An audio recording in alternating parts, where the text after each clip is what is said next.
വയനാടിന്റെ യാത്രാ ദുരിതം പരിഹരിക്കാനും കേരളത്തിന്റെ കാർഷിക വ്യാപാര ടൂറിസം മേഖലകളുടെ കുതിച്ചുചാട്ടത്തിന് വഴിയൊരുക്കുന്നതാണ് തുരങ്കപാത.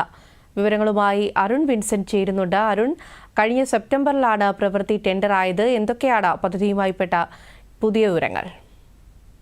മേപ്പാടി കള്ളാടി തുരങ്കപാത നിർമ്മാണത്തിനുള്ള പ്രാരംഭ പ്രവർത്തനങ്ങൾ ആരംഭിച്ചിരിക്കുന്നു. ഇതോടെ വയനാട്ടിലെ ആളുകൾ വലിയ പ്രതീക്ഷയിലാണ്. ഈ നിർമ്മാണത്തിനുള്ള ഓഫീസുകളുടെ നിർമ്മാണമാണ് ഇപ്പോൾ ആരംഭിച്ചിരിക്കുന്നത്. ഈ മാസം 31-ാം തീയതിയാണ് ഇതിൻ്റെ ഔദ്യോഗികമായ ഉദ്ഘാടന ചടങ്ങുകൾ നടക്കുക.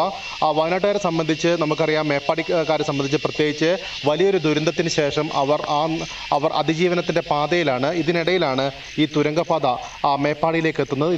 ഇവരെ സംബന്ധിച്ച് വലിയ പ്രതീക്ഷ നൽകുന്ന കാര്യമാണ്. കാരണം ഈ പാത യാഥാർത്ഥ്യമാകുന്നതോടെ ഇവിടേക്ക് കൂടുതൽ ആളുകൾ, വിനോദസഞ്ചാരികൾ എത്തുമെന്നാണ് ഇവർ പ്രതീക്ഷിക്കുന്നത്. അതുകൊണ്ട് തന്നെ ഇവരുടെ ജീവന നിലവാരത്തിൽ വലിയ മാറ്റമുണ്ടാക്കാൻ കഴിയുമെന്ന വലിയ പ്രതീക്ഷയിലാണ് ആളുകളുള്ളത്. ആശങ്കകളുണ്ടെങ്കിൽ പോലും ഈ പാത യാഥാർത്ഥ്യമാകുന്നതോടെ വയനാട്ടിൻ്റെ വികസനത്തിന് വലിയ കുതിപ്പുണ്ടാകുമെന്നുള്ള ഒരു പ്രതീക്ഷയാണ് വയനാട്ടുകാരുള്ളത്. അതുകൊണ്ട് തന്നെ ഈ പാതയെ ഏറെ സ്വാഗതം ചെയ്യുകയാണ് ഇവർ.